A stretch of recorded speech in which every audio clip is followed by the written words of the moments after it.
तुझे रोक दिला के बीच रहिया में एक नजर देखे लगा है मोरा तेरा। अखिया में गजरा लगा के दिलवा पर बिजली गिरा के चले लू कमर लचका के नागिन जैसन लहरा के चले लू कमर लचका के नागिन जैसन लहरा के।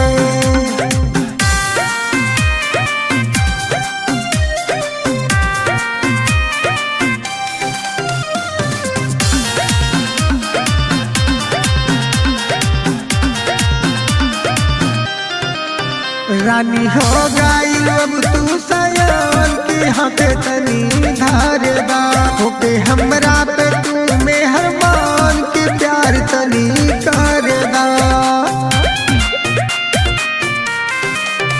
अरे ना बाबा ना ऐसे कहना फटे वाली उम्र दूरे रहना।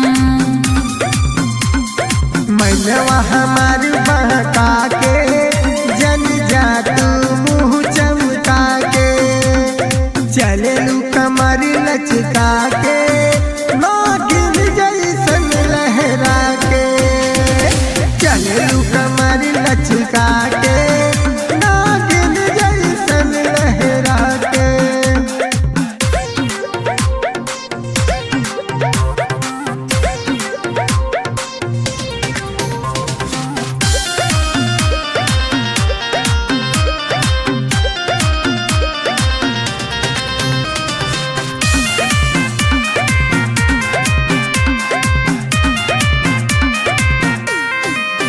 नहीं बाटे हमारी कोनो कि दिलवा पे काबू हो कजरारी तोहर नैना बकैले जादू हो।